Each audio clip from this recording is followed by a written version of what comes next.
¿Qué tal? Bienvenidos a la cápsula número 13.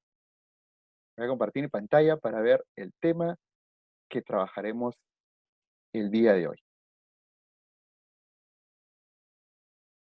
Bien, eh, es importante resaltar que el curso en general tiene un componente teórico que lo desarrollamos a partir de estas cápsulas de aprendizaje y obviamente un componente práctico que se da en la clase sincrónica.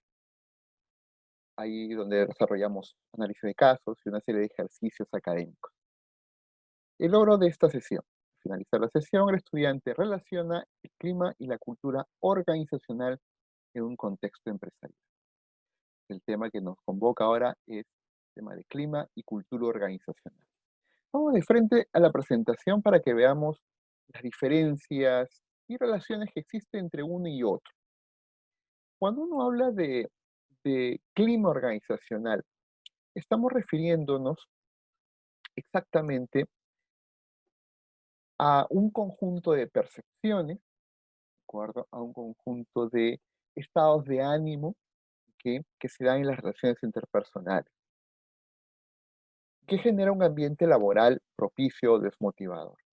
¿Ok? Entonces, el clima organizacional vendría a ser una suerte de eh, sensaciones que tienen los integrantes de una organización que los hacen sentirse motivados o desmotivados en un ambiente laboral.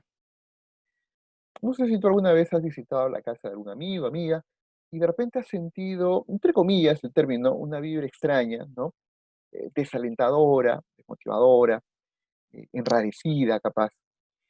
Y eso es una simple percepción que parte por una serie de precogniciones, de prejuicios del tema, de prejuicios del ambiente, etcétera, etcétera, pero uno lo percibe. Lo mismo pasa en cualquier organización empresarial. Las personas llegan con algún grado de estrés, con un grado de ánimo, con una actitud favorable y propositiva a la organización empresarial, al espacio físico, y si esa actitud propositiva es todo lo contrario, es una actitud triste, una actitud desmotivada, es una actitud irascible, ¿no? Eso se contagia. Las emociones se contagian en el sentido de que podemos todos después involucrarnos en esa misma percepción y sentirnos desmotivados para trabajar. Eso es el clima organizacional. ¿Puede cambiar? Por supuesto que cambia de un momento a otro, dependiendo de las circunstancias que pueden estar atravesando la organización. El otro extremo está la cultura organizacional.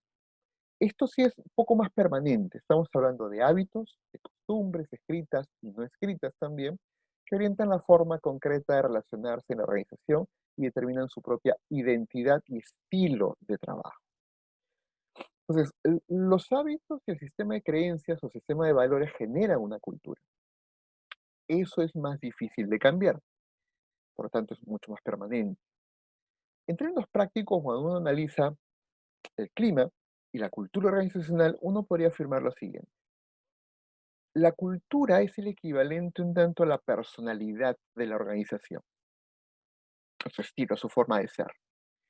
Y el clima es equivalente al estado de ánimo de dicha organización. Pero el estado de ánimo puede variar, puede estar con temor, muy estresado, muy alegre, muy motivado, etcétera, etcétera. Los estados de ánimos cambian, los climas cambian. La cultura también cambia, pero cambia más lentamente, porque implica transformar tu personalidad. Y el sistema de creencias y los hábitos que una organización establece, pues no es tan sencillo de cambiar. Se hace en el tiempo, un proceso más dinámico de trabajo. Los líderes tóxicos, por ejemplo, los líderes que expresan siempre una crítica no constructiva, que se fija más en el error que en el acierto, que no motivan a sus seguidores, son estos líderes que generan una suerte de clima negativo, desfavorable, desmotivador. Entonces, el clima está muy, muy influido por el estilo de liderazgo que se asume en una organización. Por otro lado, la cultura sí está más enfocada, aunque también tiene un gran fuerte influencia líder, pero sí está más enfocada a un conjunto de sistema de creencias y de valores compartidos que tiene la organización, ¿de acuerdo? Vamos a explorar un poco más ese concepto a través de algunos otros eh, términos que se utilizan para el análisis de la cultura organizacional. Por ejemplo, el lenguaje. Es como me doy cuenta que la cultura organizacional está fuerte, es positiva y permite a la empresa desarrollarse adecuadamente. Cuando uno estudia su lenguaje, es decir, qué términos se utilizan para expresarse entre sí, cómo se da la comunicación entre ellos, ¿de acuerdo? Y qué tipo de mensajes verbales y no verbales se dan, ¿ok? Am, Acá uno estudia mucho los apodos que se les asignan a ciertos puestos de trabajo, a ciertas áreas físicas del local de la empresa, de la organización, a ciertas actitudes o conductas, o a ciertos momentos específicos a los cuales se le añade, se le asigna algún tipo de adjetivo, ¿no? Y eso configura el lenguaje. También tenemos los rituales, ¿no? Momentos específicos que se dan en la organización al momento de ingresar un nuevo trabajador, al momento de celebrar los cumpleaños de todos, al momento de recibir un premio, etcétera, etcétera, etcétera, ¿no? Entonces, los rituales son actividades prediseñadas, concebidas por la organización, que tienen ciertos propósitos de corte cultural, ¿de acuerdo? Por eso se llaman rituales, porque tienen procedimientos que apuntan a desarrollar algún valor en particular, ¿no? Entonces, hay rituales favorables o rituales no favorables, o rituales que se dan de manera espontánea, pero que casi se convierten en una tradición dentro de la organización. Entonces, cuando uno estudia la cultura, tienes que darte cuenta si ese ritual está alineado a los valores y la identidad de la organización o está desvirtuando lo que se supone dice en papel como valores este, y identidad de la organización, ¿no? También cuando uno estudia la cultura, analiza cómo se manejan los conflictos, cómo se resuelven las discrepancias en la organización. Entonces, la manera en que un líder toma decisiones o la manera en que los grupos resuelven conflictos entre áreas también te da un indicador de cómo se está manejando dicha cultura. También, como yo al comienzo decía en esta cápsula de aprendizaje, el estilo de liderazgo influye bastante, ¿no? Un liderazgo burocrático, un liderazgo carismático o un liderazgo autoritario, que son estilos diferentes que van a influir muchísimo en el tipo de cultura que que se está vivenciando. Pero también tenemos nosotros también tenemos esto, ¿no? Los símbolos, ¿no? Los mensajes que se dejan en la organización. Estamos hablando de carteles, ¿no? Del logo, de la marca, de los lemas que aglutinan a la organización y que determinan pues una manera de entender dichos datos, ¿no? Eh, si uno imagina que la marca, la empresa está muy parecido, que el logo, el isotipo de la marca se parece pues a una esvástica nazi, pues puede ser sinónimo de cierta connotación negativa y peyorativa frente al hecho, ¿no? O si uno se da cuenta pues que el empleado del mes, la fotografía del empleado del mes, no significa nada porque en realidad cualquiera podría estar en esa foto y no representa pues un buen desempeño necesariamente, ¿no? Porque los trabajadores no lo entienden así, ese símbolo, ¿no? O que dice un cartel grande, enorme, en la entrada de de la empresa que diga, aquí se valora mucho el trabajo de los clientes internos y los trabajadores, ¿no?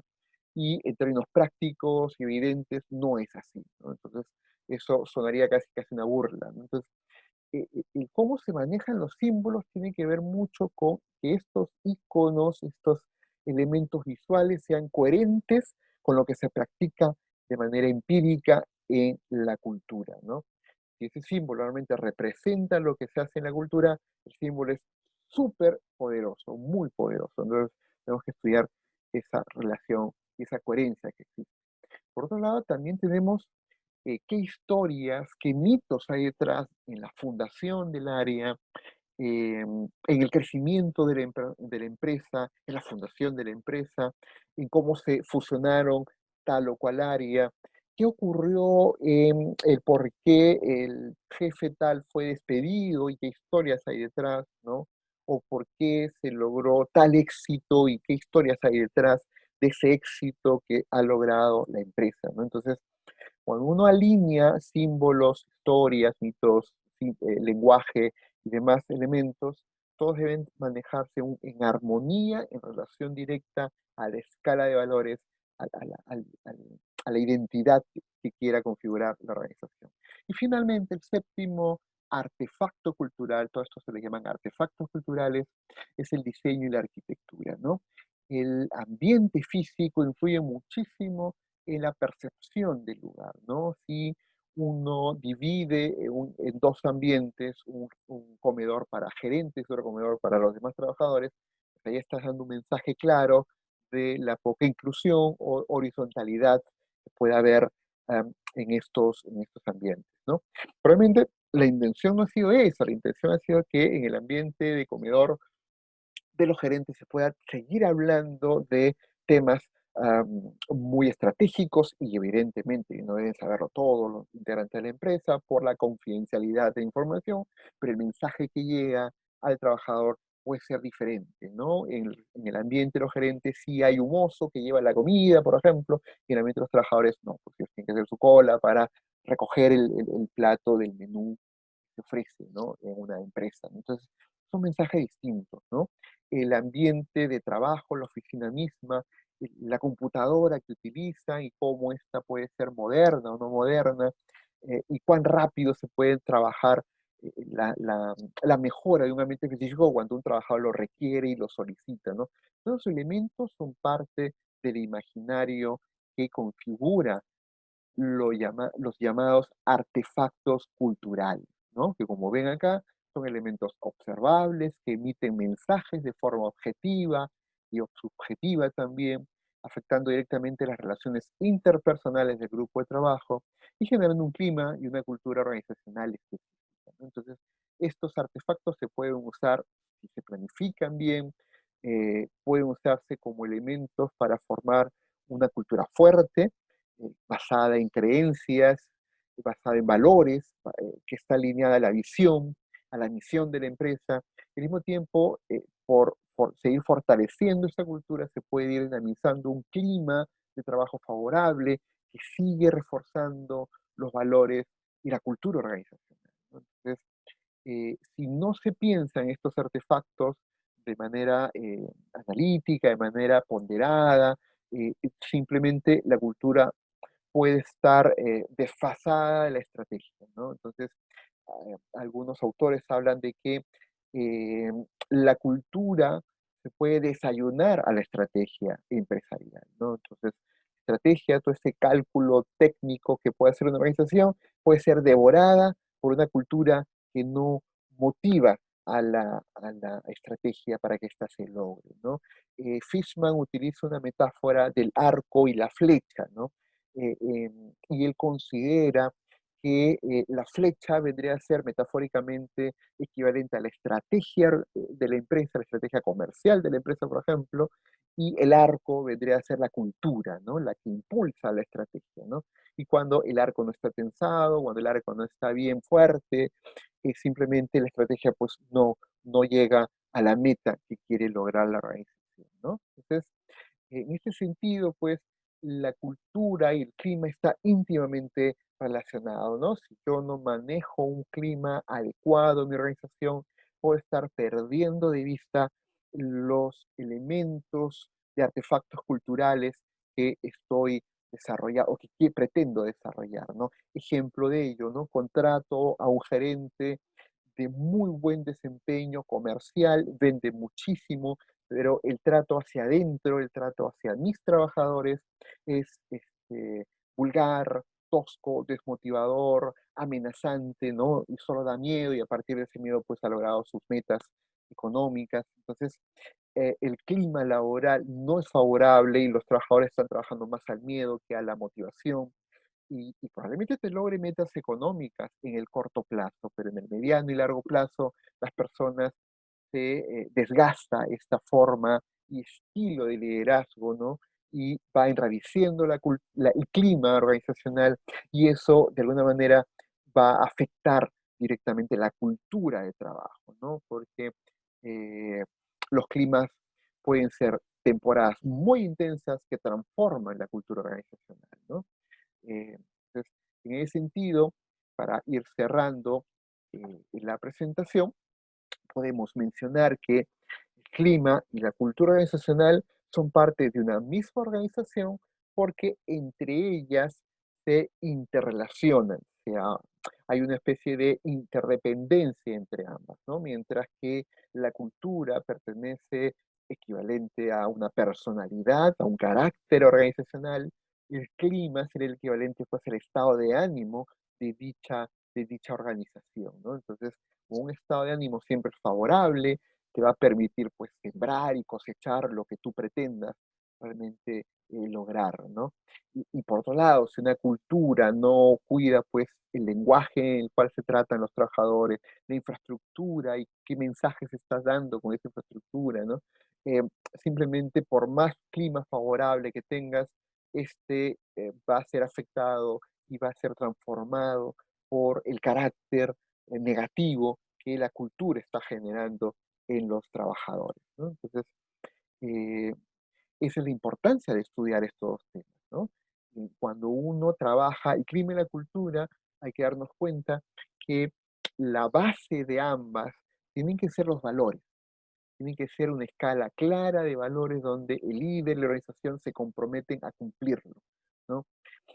El líder es el ejemplo de cumplimiento de dichos valores. Esa es la manera más eficaz de ir orientando una cultura y enfrentando los vaivenes del clima, ¿no? Que siempre pueden ir dinamizándose constantemente, ¿no? Entonces, al darnos cuenta que los valores en la base del clima y la cultura organizacional, nos damos cuenta de la importancia de estudiar la ética para darnos cuenta cómo seguir orientando éticamente en la construcción de una organización basada en valores, ¿no? Bien, lo dejamos hasta acá y muchas gracias por su atención.